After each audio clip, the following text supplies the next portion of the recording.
Selamat datang di Pragmatic Mentoring Video, pembahasan mengenai UV-Box dan eMMC di bagian yang kelima, penulisan atau write eMMC menggunakan metode dump atau raw image.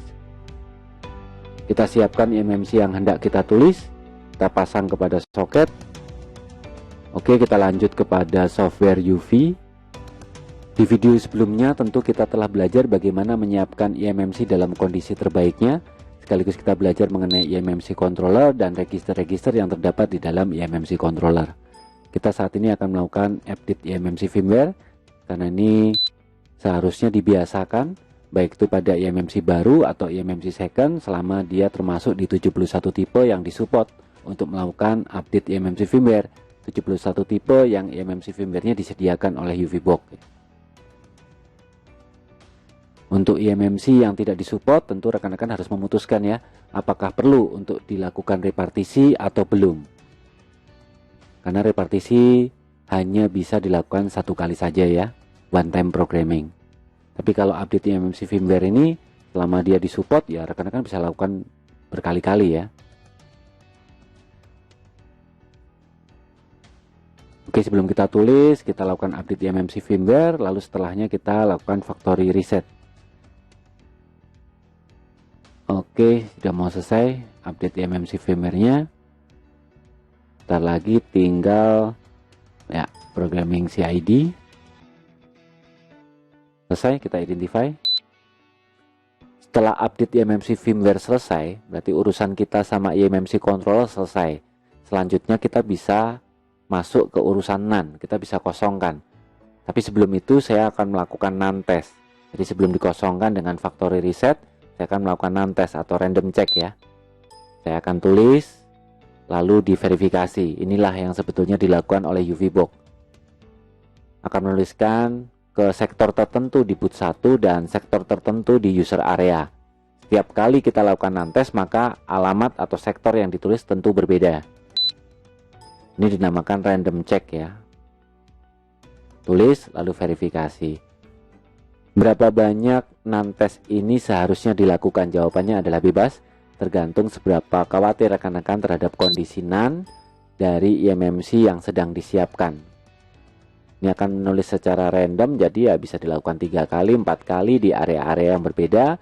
Saat cukup yakin, kita bisa langsung lanjutkan dengan melakukan factory reset yang akan menghapus apapun yang tadi dituliskan, akan dihapus ya dengan factory reset ini. Oke, factory erase-nya done, resetting partition config done ya. Oke, movie none, factory resetnya selesai. Kita identify kembali. Oke, harusnya ini adalah eMMC dalam kondisi terbaik yang bisa kita siapkan ya. eMMC controllernya sudah diupdate eMMC firmware, area NaN-nya sudah kita uji, lalu juga kita lakukan factory reset. Selanjutnya mengisi. Kita menggunakan metode dump. Kita bisa pilih ya untuk di brand. Kita misalnya saat ini pilih Samsung, lalu kotak selanjutnya, tabulasi selanjutnya harusnya isinya adalah tipe-tipe handphone di dalam brand itu ya, di dalam folder Samsung itu ya. Kita pilih salah satu karena ini masih kosong ya. Komputernya masih kosong, ya maka dia akan melanjutkan kepada download seperti ini. Nah, tapi ini kenapa nggak jalan?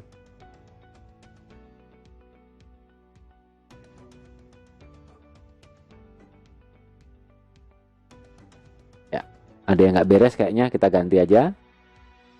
Kenapa downloadnya nggak jalan? Jadi kalau masih warnanya seperti ini, ya, hijau kekuningan ya, hijau kekuningan seperti ini, intinya nih available on the server. Tapi kita belum ada di lokal kita.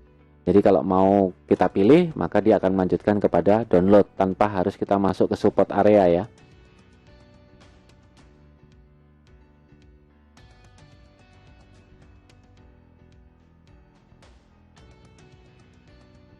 Nah itu ya proses downloadnya.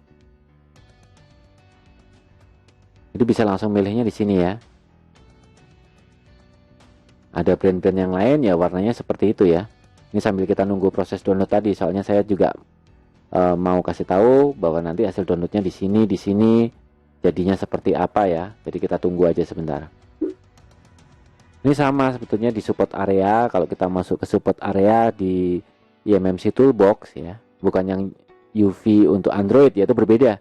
Dia akan masuk ke support yang berbeda. Kalau di Android dia akan buka support isinya ya firmware. Tapi kalau di eMMC Tool isinya DAM-DAM seperti ini ya.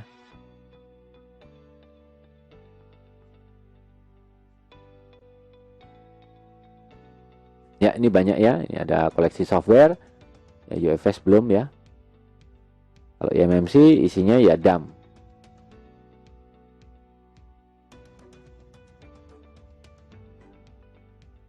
Ya, DAM-nya terbatas ya. Jadi rekan-rekan biasanya kan sharing-sharingnya biasanya menggunakan Facebook ataupun misalnya diupload di mana, diupload juga akhirnya linknya di dalam website masing-masing. Ya bebas saja. Ada juga yang memberikan di support areanya. Atau ada juga yang jual ya. Hari gini masih ada yang jualan DAM begitu. Harusnya enggak lah ya. DAM itu konsepnya kan saling bantu. Jadi kalau misalnya ada rekannya yang dapat handphone normal, kebetulan lagi angkat eMMC, dia backup DAM, biasanya saling sharing konsepnya ya.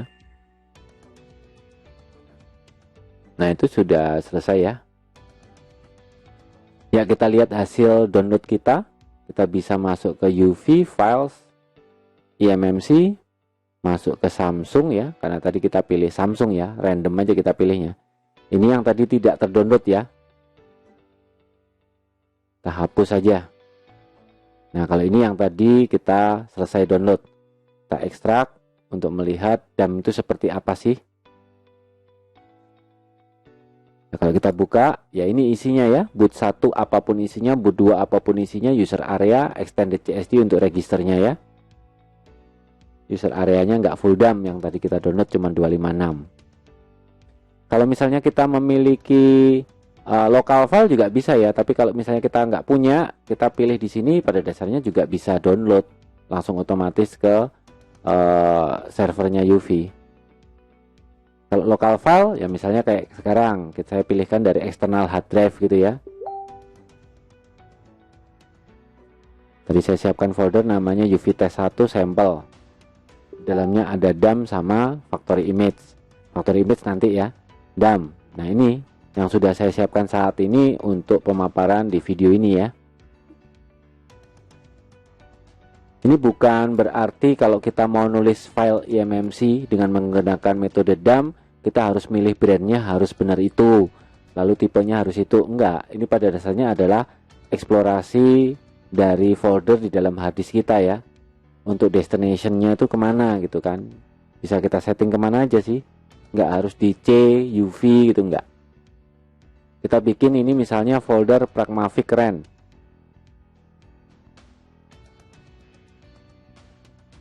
Kita pilih DAM, ya di situ muncul. Jadi apapun folder di dalam situ akan ditampilkan. Jadi kayak eksplorasi folder saja. Bukan kayak zaman Nokia dulu harus pilih tipe ini. Enggak ada ya, namanya DAM bisa kita pilih seperti ini, nanti kita drag and drop juga bisa. Kali ini kita pilih aja dulu ya. Kepencet. Oke ya nggak ada. Kalau kita sudah hapus tadi ya nggak ada ya. Hilang lagi. Oke kita pilih salah satu. Yang lain ya. Oke ya. Ya tergantung isi di dalamnya ya, ada boot 1, boot 2, user area sama extended CSD. Tapi kalau koleksi file yang saya siapkan di video kali ini memang full DAM ya. Kalau yang tadi kita download itu nggak full DAM, cuma 256 MB. Yang saya siapkan di sini full DAM semua itu. Ya, ini berbagai tipe handphone yang mewakili dengan berbagai platformnya. Ada yang Exynos, ada yang Broadcom, ada yang Qualcomm. Sama namanya DAM yaitu ya boot 1, boot 2, user area, extended CSD registernya ya. Jadi extended CSD ada apa aja ya, partition config, bootnya dari mana, boot acknowledge-nya dikirim atau tidak, besarnya partisi boot 1, boot 2, RPMB, user area berapa. Itu semuanya kan ada di extended CSD. Walaupun berbeda platform, berbeda tipe, bisa jadi kebutuhannya untuk DAM itu berbeda. Ada yang boot 1-nya itu dipakai alias ada isinya. Ada yang boot 2-nya dipakai alias ada isinya, atau tidak dipakai, boot 1, boot 2 tidak dipakai, hanya user area, itu bisa jadi.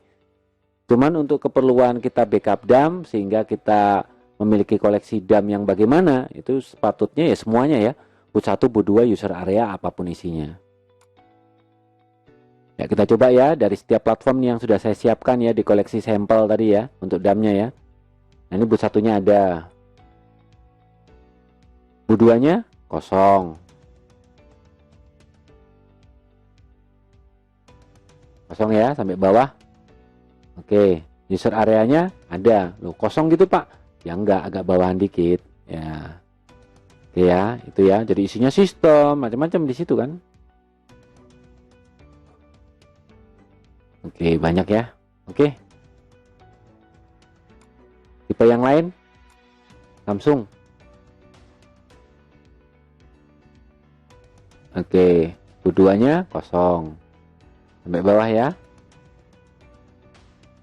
Ini Exynos ini, 7100. Ya, user areanya ada isinya. Tipe yang lain lagi ya. Oke, boot 2-nya kosong, boot 1-nya ada.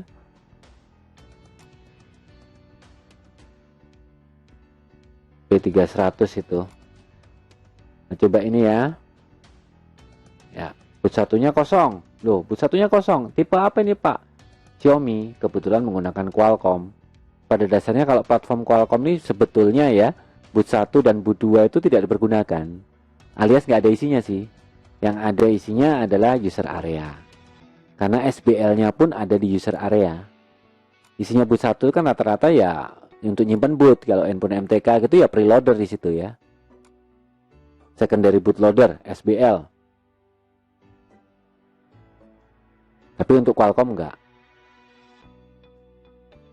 Hanya di user area. Coba kita setting balik ya. Setting balik ke defaultnya untuk destination foldernya UV.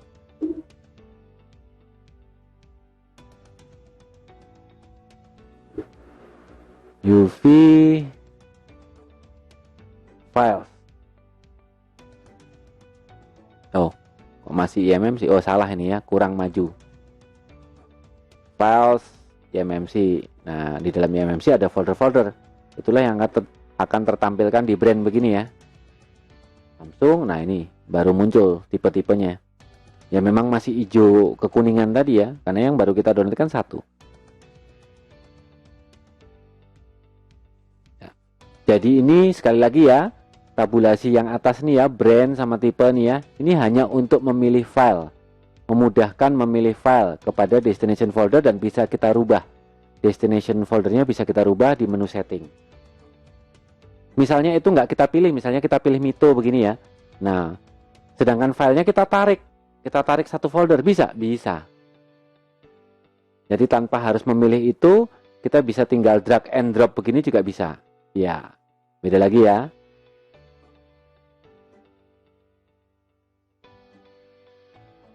Xiaomi. Kita pilih ini sekarang, Samsung 7270. Ya, jadi drag and drop satu folder juga bisa. Tapi misalnya kita mau bukan satu folder, kita pilihnya, kita masukinnya satu persatu begitu ya, bisa, bisa. Coba ya kita masukkan. Salah. Harusnya extended CSD. Gak apa-apa lah, nanti aja. Oke, boot 2-nya, boot 1-nya salah lokasi tadi ya. Extended CSD-nya kita tumpuk. Nah, di dalam extended CSD ini kalau kita taruh ke UV, itu sebetulnya sudah akan langsung deteksi untuk extended CSD revision-nya ini ya. Ini sekarang 1.8. Nah, di video session sebelumnya kan rekan-rekan sudah tahu tuh ya, untuk memilih eMMC sesuai itu bagaimana. Selain spesifikasi, kita juga perlu memperhatikan untuk revisionnya extended CSD. Kalau CPU-nya nggak support untuk extended CSD 1.8 terus bagaimana? Karena pada dasarnya dia dibuat, dia menggunakan eMMC dengan extended CSD revision 1.6 misalnya. Jadi kalau kita pasangin eMMC dengan extended CSD revision 1.8 ya nggak akan kebaca.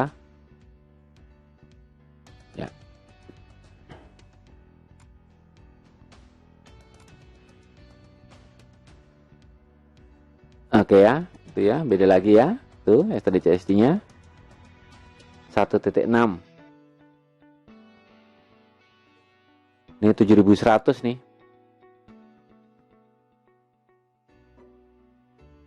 Oke, kita coba Redmi 4X. Ini yang agak baruan lah ya, Xiaomi. Ya, ini 5.1 tuh ya. 1.8. User area kita masukin. Nah, kita bisa masukin manual begini ya, satu-satu ya. Sama saja. Jadi mau masukkan satu folder, mau masukkan satu persatu juga bisa ya.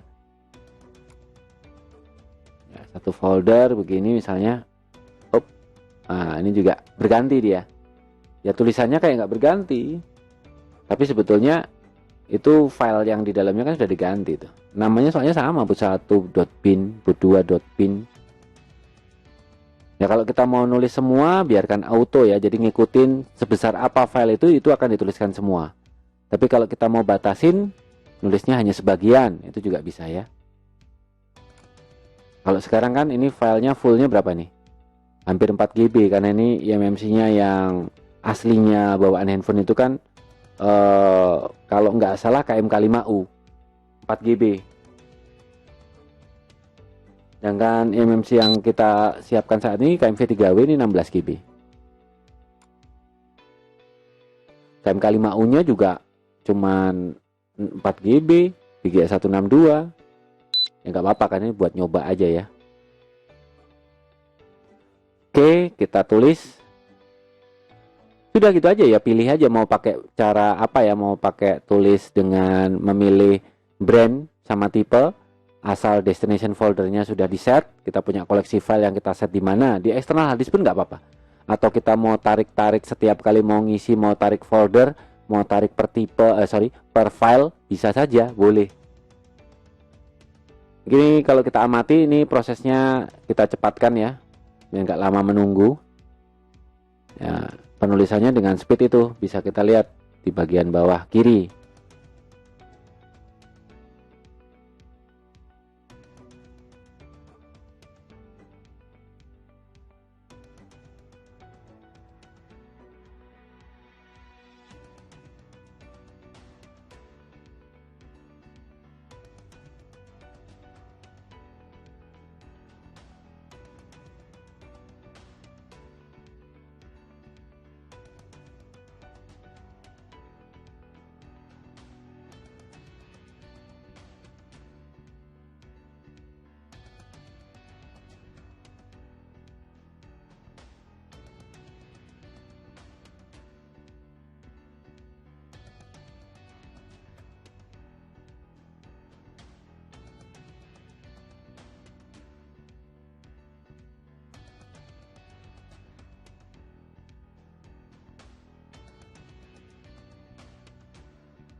Hampir selesai proses penulisan eMMC metode dump. Interface-nya kita pakai UV box only saat ini. Nah, kita belum pakai UV LED. Bentar lagi kita pakai.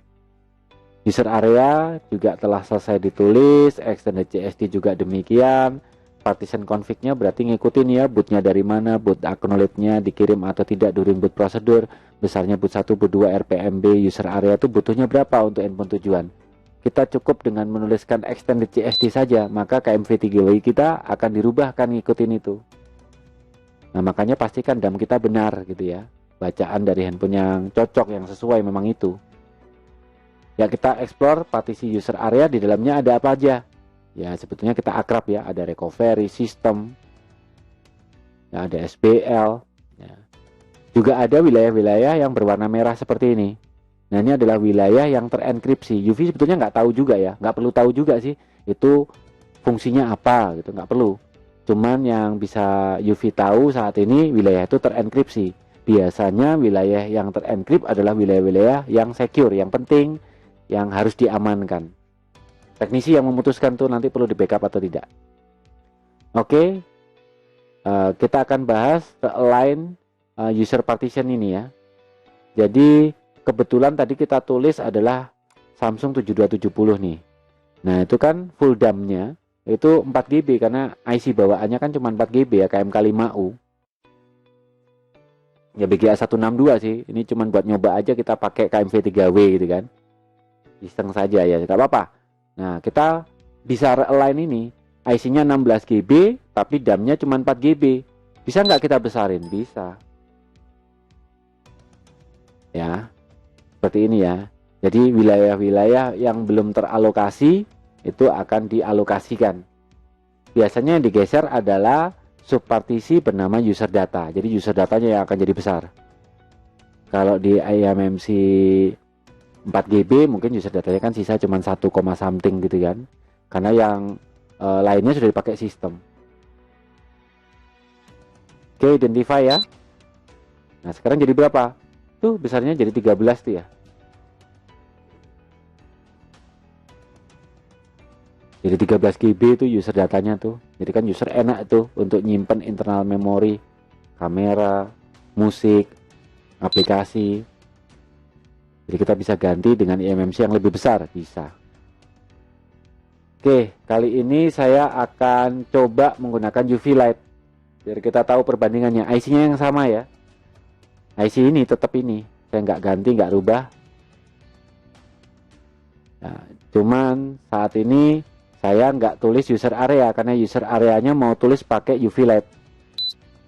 Nah, jadi cuman boot 1, boot 2 sama extended CSD aja. Nah, itu dirubah ya besarnya ya, ngikuti extended CSD-nya untuk tipe yang barusan saya tulis ini. Oke, kita siapkan UV light kita. Kita pasang ya ke USB PC. Saya pakai hub yang 3.0 nih. Oke, kebaca. Interface-nya harus kita rubah. Ya, jangan pakai UV box kan ini soket sudah nggak nempel UV box. Nah, itu ya, UV light pastikan. Baru kita identify. Kalau sudah nempel di sini kita identify. Nah, coba ya sebelum itu kita lihat dulu di PC kita ini sebetulnya ini kedetek sebagai removable disk. Nah, disk management 16 GB ya. Ya nggak sampai 16 ya, itu ya 14,6 sekian. Oke ya, ini eMMC kita nih. Masih raw kan? Oke, saat ini kita identify pakai UV. Nah, kebacanya cuma gini ya. Dia hanya membaca partisi user area. Seperti tadi sudah dijelaskan. UV light hanya mengakses partisi user area. Oke, ini ya Redmi 4X.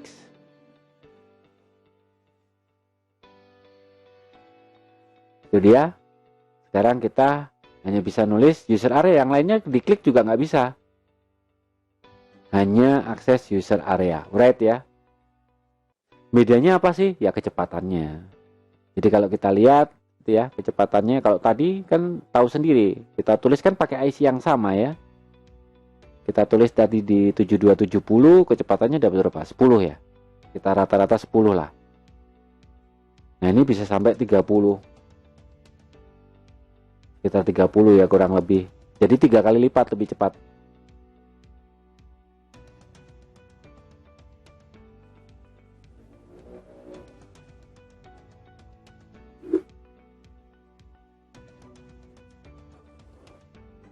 Ya, kita tunggu sebentar ya prosesnya ya.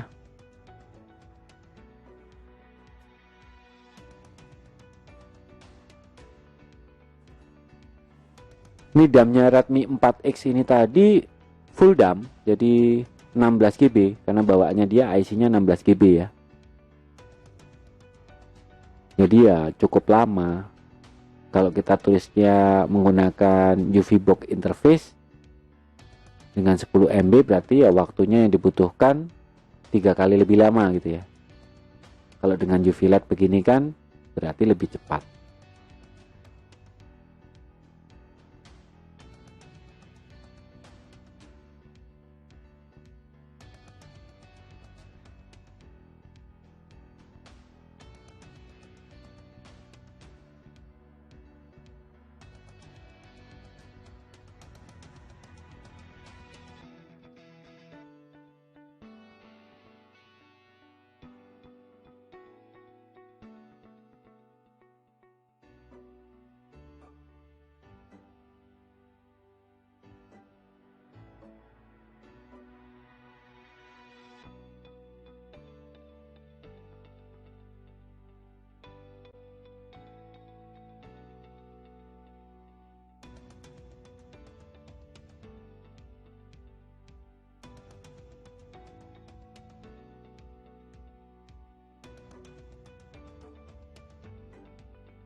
Proses penulisan partisi user area dengan UV-LED telah selesai. Jadi kalau kita mau tahu isinya apa, kita bisa identify eMMC. Nah, kita dapat build prop-nya dapat. Tapi kalau untuk register kayak CID, stdcst ya nggak dapat. Itu kalau kita pakai UV box. Ya, user area path-nya isinya ini. Nah, ini PC kita juga sudah kebaca nih. Nah, kebaca sebagai di storage drive H. Ya, kita buka kayak tadi aja ya di My Computer. Kita bisa klik kanan begini, manage, lalu masuk ke disk management. Ya, karena sudah ada isinya maka nggak kayak tadi. Nah, sekarang padat nih. Ini isi dari partisi user area kita kan. Jadi ada sistem, ada modem 1, modem 2, config, persistan, macam-macam, user data. Berbeda dengan S7270, maka di Redmi 4X yang kita tuliskan di eMMC yang sama, di partisi user areanya terdapat banyak wilayah yang terenkripsi. Biasanya kalau dienkripsi, maka wilayah itu penting, bisa kita sebut sebagai secure. Fungsinya apa? Tentu berbeda-beda, setiap tipe beda-beda. Oke, kita akan bicarakan ini kemudian. Saat ini kita masuk ke special task saja. Nah, di dalam explore partisi user area, nah kita bisa melakukan banyak hal. Kita tadi bisa resize, bisa clear user log, bisa clear FRP, juga bisa untuk Oppo master clear atau Vivo master clear, bisa remove flyme account atau micloud. Nah, ini selama tatanannya masih default, UV mengetahui wilayahnya, maka akan dihapuskan secara otomatis oleh UV. Saat interface kita menggunakan UV LED seperti ini, fitur-fitur juga akan terbatas. Contoh, kita tidak bisa mengakses ke partition config ataupun update eMMC firmware. Intinya berhubungan dengan register nggak bisa. Kita juga nggak bisa menuliskan selain partisi user area. Yang bisa hanya partisi user area. Kalau kita mau mengaktifkan ini kembali, ya kita harus switch ya. Nggak pakai interface UV LED, tapi UV box. Oke, kita pindahkan soketnya saat ini. Kita kembalikan lagi ke UV box untuk interface-nya, soketnya di sini, IC-nya dipasang. Oke, maka kita kembali ke software UV kita bisa lakukan identify. Ya terbaca ya, jadi register-registernya juga kebaca ya, stdcst, CID, kebaca semua. Ini hanya terjadi kalau kita menggunakan interface UV box. Kalau UV LED nggak bisa, dia hanya akses ke partisi user area. Sedangkan untuk user area path menggunakan UV box interface juga bisa ya, sama, akan kebaca juga. Ya bedanya ya fitur-fitur ini nyala semua. Kalau UV LED tentu tidak. Demikian prosedur menulis eMMC atau write eMMC menggunakan file dump atau file raw image. Mohon maaf kalau ada salah kata, sampai jumpa di sesi berikutnya. Terima kasih.